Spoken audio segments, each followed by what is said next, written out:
తులవారికి చూసుకున్నట్లయితే ఇక్కడ మీ యొక్క రాస్యాధిపతి 12వ భావంలో నీచిపడి ఉన్నాడు ఈ పక్షం అంతా కూడా.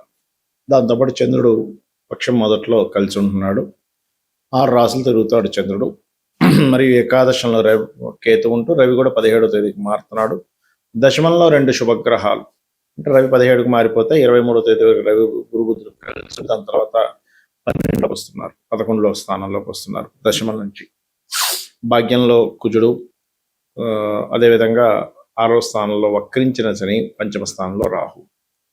ఈ యొక్క గ్రహస్థితిని అనుసరించి మీకు ఎలా ఉండబోతుంది, ఏ దేవత ఆరాధన చేయాలి అనేటువంటి అంశాలు చెప్తుంది నేనైనప్పటికీ చెప్పిస్తుంది సాక్షాత్ లలిత అమ్మవారిగా భావిస్తూ ఆ లలితాంబిక అమ్మవారి యొక్క అనుగ్రహం మీకు పరిపూర్ణంగా కలగాలని మనస్ఫూర్తిగా కోరుకుంటూ, ఇక్కడ గమనించినట్లయితే మీకు ఎప్పుడైతే రాస్యాధిపతి అయిన శుక్రుడు నీచ స్థానంలోకి వెళ్ళున్నాడో అలవాట్లు, అనవసరమైనటువంటి వ్యసనాలు, అనవసరంగా ఖర్చులు ఇస్తాడు ఆ శుక్రుడు. కాబట్టి ఈ విషయాల్లో మీరు కాస్త జాగ్రత్తగా ఉండండి. అదేవిధంగా కుజుడు భాగ్యస్థానంలో ఉన్నందుకు ఒక రకంగా శుభగ్రహాలు ఎప్పుడైనా కోణస్థానంలో ఉంటుంది, కానీ పాపగ్రహాలు ఉన్నప్పుడు ఏమవుద్దంటే అది తండ్రి స్థానాన్ని, హైయర్ ఎడ్యుకేషన్ విషయాల్లో కొంత స్ట్రెస్ని, పెద్ద మొత్తంలో మీకు ఏదైనా రావాల్సిన ధన విషయంలో బాగుండాలి అంటే మీరు సుబ్రహ్మణ్యేశ్వర స్వామి క్షేత్రానికి కానీ ఆలయానికి కానీ వెళ్ళండి. ఎందుకంటే పెద్ద మొత్తంలో ఏదో రావాల్సింది ఉంటుంది, మనీ అది రాకుండా అడ్డుపడుతూ ఉంటుంది ఇక్కడ.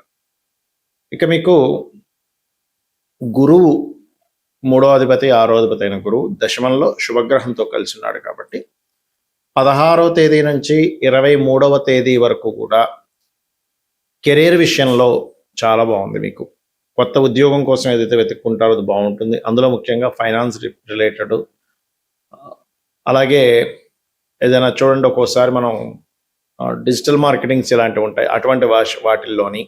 మరియు అదేవిధంగా మరొక విషయం ఏంటంటే డిజిటల్ మార్కెటింగ్, ఫైనాన్స్ రిలేటెడ్, ఉద్యోగ సంబంధించిన విషయాల్లో చాలా చక్కగా కలిసి రావడము ఇటువంటివి ఉన్నాయి చెప్పాలంటే. ఇక మరొక విషయం ఏంటంటే ఇక్కడ గమనించినట్లయితే ఈ కాంబినేషన్స్ ఏవైతే ఉన్నాయో అంటే దశమంలో ఉండే శుభగ్రహాల వల్ల ఉద్యోగ అవకాశాలు ఖచ్చితంగా వస్తాయి. ఎందుకంటే మీకు గురువు కూడా అస్తంగత్వ దోషం నుంచి బయటికి వెళ్ళిపోతున్నాడు. అయితే మీరు ఎట్టి పరిస్థితుల్లో 16, 17 తేదీల్లో ఇన్వెస్ట్మెంట్స్ విషయంలో జాగ్రత్తగా ఉండండి. 19, 20, 21 తేదీల్లో ఎవరికైనా ధనం ఇచ్చే విషయంలో, అందులో ముఖ్యంగా ఏదైనా ఉద్యోగం ఇప్పిస్తా అన్నారు, దానికోసం మనం డబ్బులు కడుతూ ఉంటాం, ఫోన్లో ఏదో ఒకటి వస్తుందో లేదు, అటువంటి విషయాల్లో జాగ్రత్తగా ఉండండి. కొత్త స్నేహాల వల్ల ముఖ్యంగా మీకు 28, 29, 30 తేదీల్లో కొంచెం మోసాలు కనిపిస్తున్నాయి. అప్పులు ఇవ్వడం ద్వారా కావచ్చు, కొత్త స్నేహాల వల్ల.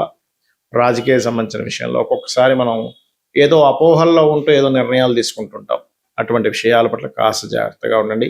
ఇక మీరు నిత్యము చేయవలసిన దేవత ఆరాధన దుర్గాదేవి యొక్క ఆరాధన చేయండి, అన్ని విధాలు బాగుంటుంది. ఇక్కడ చాలా మంది ఏంటంటే శుక్రుడు నీచంలో ఉన్నాడు కదండి ఈ పక్షంలో, మరి గురువు ఉచ్చులో ఉన్నాడు కదా. అదేవిధంగా జన్మజాతకంలో కూడా చాలా మంది అడుగుతుంటారు, ఏమండి మాకు పలానా గ్రహం నీచంలో ఉంది, పలానా గ్రహం ఉచ్చులో ఉంది, పలానా గ్రహం కేంద్రంలో ఉంది, పలానా గ్రహం కోణంలో ఉంది, ఇది హంస మహాపురుష యోగం అంటున్నారు, ఇది మాలవ్య మహాపురుష యోగం అంటున్నారు, లేకపోతే ఇలా రకరకాలు భద్ర మహాపురుష యోగము. ఏమిటిది మాకు చూస్తేనేమో ఇన్ని యోగాలు ఉన్నాయంటున్నారు, మరి మాకు ఏ యోగము కనబట్టం లేదు అని అంటుంటారు. ఇక్కడ ఏంటంటే ఒక విషయాన్ని మీరు బాగా అర్థం చేసుకోవాలి. యోగము ప్రతి జాతకంలోనే ఉంటాయి, యోగాలు అవయోగాలు ఉంటాయి. యోగం అవయోగం లేకుండా అసలు మనిషి జన్మనెత్తాడు. ఎందుకంటే ప్రతి మనిషి కూడా తన కర్మని క్లియర్ చేసుకోవడానికి జన్మిస్తాడు, ప్రతి జీవి కూడా. అందుకని అందులో కొంతమందికి మనం సేవ చేయాల్సి వస్తూ ఉంటుంది, కొంతమందికి మనం సపోర్ట్ చేయాల్సి వస్తూ ఉంటుంది, మరి కొంతమందికి మనకి వారు సపోర్ట్ చేస్తుంటారు, లేకపోతే మనకి వాళ్ళు ప్రేమను చూపిస్తారు, లేదా మనం కొంతమందికి ప్రేమను చూపిస్తాం. అంటే ఏంటి, మన ప్రేమను వాళ్ళు పొందేటువంటి యోగంలో వాళ్ళు పుట్టారు, లేదా ఇంకొకరి ప్రేమ మనం పొందాలని పుట్టాం, లేకపోతే ఇంకో గొడవ కోసం పుట్టాం. కొంతమంది చూడండి కోర్టు కేసులు ఇలా అవుతూ ఉంటాయి. ఇక్కడ ఏంటంటే పాయింట్ నెంబర్ 1, మీ జన్మజాతకంలో శుభంగా ఉండే గ్రహం అంటే మంచిగా శుభగ్రహాలతో కలిసిన గ్రహము, శుభకర్తరిలో ఉండే గ్రహము, మంచి యోగాన్ని పొందిన గ్రహము యొక్క మహాదశ అసలు ఉందా లేదా చూడండి. ఎందుకంటే ఆ మహాదశ ఉన్నప్పుడు అక్కడ వరకు వెయిట్ చేయాల్సి వస్తుంది మీరు. అంటే ఇప్పుడు KFC అధినేత ఉన్నారు, ఆయన దాదాపుగా 60 ఏళ్ళ వరకు కూడా ఇబ్బంది పడ్డాడు ఆయన లైఫ్లో. 60వ ఏట ఒక KFC అనేది క్రియేట్ చేసి అప్పుడు సెటిల్ అయ్యాడు. అంటే ప్రతి ఒక్కరికి కూడా వాళ్ళ జాతచక్రంలో ఉండే ఒక గొప్ప యోగం యొక్క మహాదశ ఉంటుంది.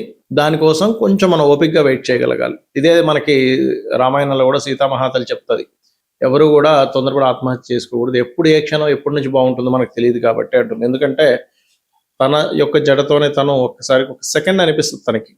తర్వాత అంతట్లో ఆంజనేయ స్వామి తను చెట్టు మీద నుంచి ఒక గానంలా చేస్తాడు రామాయణాన్ని. అప్పటి నుంచి తనకి ఒక హోప్ పెరుగుతుంది, ఓహో రాముడు వస్తాడు నన్ను రక్షిస్తాడని. లేకపోతే ఏమవుతుంది అంటే అక్కడ హోప్స్ అన్ని చచ్చిపోయాయి, ఇంక ఎక్కడో సముద్రం దాటి ఇక్కడ పెట్టేశాడు ఏంటనే ఒక ఫీలింగ్. కానీ రాముడి మీద ఎక్కడ తనకి భక్తి కానీ నమ్మకం కానీ ఎక్కడ పోలేదు. ఒక సెకండ్ ఆ ఘట్టం కూడా వాల్మీకి మనకు చూపించడానికి కారణం ఏంటంటే ఎంతటి వారికైనా ఒక్క సెకండ్ ఆ ఫీల్ వస్తుంది, ఆ ఒక్క సెకండ్ ఆగగలిగితే మన జీవితాలు మారుతాయని చెప్పడం. అయితే నేను ఎందుకు ఇవన్నీ ఎందుకు చెప్తున్నానంటే ప్రధానంగా ఇక్కడ గ్రహము ఎప్పుడైనా మీరు గమనించండి, మహాదశ నడుస్తుంటుంది, మంచి మహాదశే, కానీ ఫలితం రావట్లేదు అంటారు. కారణం అది ఎక్కడైనా స్ట్రక్కింగ్ అంటే బ్లాక్డ్ భాగ్య చక్ర అంటూ ఉంటాం. అంటే అది ఏమైనా బ్లాకింగ్లో ఉందా, ఒక్కొక్కసారి నీచంలో ఉందండి కానీ అద్భుతంగా కలిసి వస్తుంది అన్నప్పుడు నీచభంగ రాజయోగం ఏమైనా జరిగిందా, లేదంటే ఉచ్చస్థానంలో ఉన్నాయి గ్రహాలు కానీ ఏంటో ఫలితం రావట్లేదు, అలాంటప్పుడు కూడా ఏంటంటే పేరుకు ఉచ్చస్థానంలో ఉన్నాయి కానీ అవి ఏమైనా పూర్తిగా పాపకత్తెరలా ఉన్నాయా. ఇక్కడ మీరు అర్థం చేసుకోవాల్సింది ఏంటంటే ఒక వ్యక్తికి గురువు ఉచ్చస్థానంలో ఉన్నాడు, గురువు ధనయోగాన్ని ఇస్తున్నాడు, అప్పుడు గురు సంబంధించినటువంటి వృత్తుల్లో ఉంటే వాళ్ళకి బాగుంటుంది. అంటే టీచింగు, ట్రైనింగు ఇలాంటి వాటిల్లో ఉంటే చాలా బాగుంటుంది, గుర్తుపెట్టుకోండి. అలా కాకుండా గురువు ఉచ్చలో ఉండి గురుధన యోగాన్ని ఇస్తూ ఉంటే మీరు పోయి నేనేదో హోటల్ పెట్టుకుంటానండి అంటే అది రాణించదు. ఎప్పుడు రాణిస్తుంది, మీరు ఏదైనా పుణ్యక్షేత్రాల్లో అక్కడ ఏదైనా హోటల్ పెట్టుకుంటే అప్పుడు అది గురువు సంబంధం కాబట్టి అప్పుడు రాణిస్తుంది మళ్ళీ. అంటే అది కాంబినేషన్ ఎలా అంటే ఇప్పుడు ఒక వ్యక్తికి బ్లడ్ తగ్గింది, బ్లడ్ ఎక్కిస్తే ప్రాణం బాగుంటుంది. ఏ బ్లడ్ పెడితే ఆ బ్లడ్ ఎక్కిస్తే ప్రాణం బతకదుగా.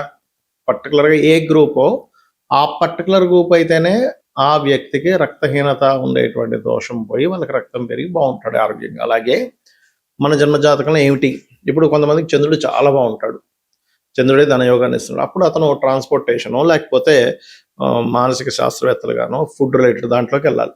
చాలామంది ఏం చేస్తారు, ఇది తెలియక చంద్రుడు బాగున్నాడు కదా అనేసరికి వీళ్ళు ఇంకెవరైతే ఇనప బిజినెస్ పెట్టుకుంటాడు, ఆయన బిజినెస్ పెడతారు. ఏంటోనండి మంచి మహాదశ అన్నారు, చంద్ర మహాదశ అన్నారు, చంద్రుడు చాలా ఉచ్చ స్థానంలో ఉందన్నారు, నాకు చూస్తేనేమో ఏంటో కలిసి రావట్లేదు. ఎందుకు కలిసి వస్తుంది, ఎందుకంటే మీరు ఎంత సిన్సియర్గా ఉదయం నిద్రలేచి 5 గంటలకు నిద్రలేచి చక్కగా పూజాది కార్యక్రమాలు చేసుకొని అన్నీ రెడీ అయ్యి మీరు ఇటు తిరుపతికి వెళ్ళాలంటే మీరు ఇటు వెళ్తూ ప్రయాణం చేస్తున్నారు. నేను చాలా సిన్సియర్గా పొద్దున్న 5 గంటలకు నిద్రలేచానని మంచి కారు పెట్టుకున్నాను కానీ ఇటు ప్రయాణం చేస్తాను తిరుపతి రావట్లేదు అనేది ఎంత రాంగో, మనం కూడా మన జన్మజాతకంలో దశాలార్డ్ లేదా ధనాన్ని ఇచ్చే కారకుడు. ఎందుకంటే ఇవాళ రేపు అందరికీ కూడా సమస్య ధన సంబంధంగానే ఉంది, డబ్బులు రావట్లేదు, అన్ని సమస్యలు దాని నుంచే చుట్టుకుంటూ ఉంటాయి. అయితే ధనమే ప్రధానం అని కాదు, కాకపోతే ధనం కూడా సంపాదించమని శాస్త్రం చెప్తుంది.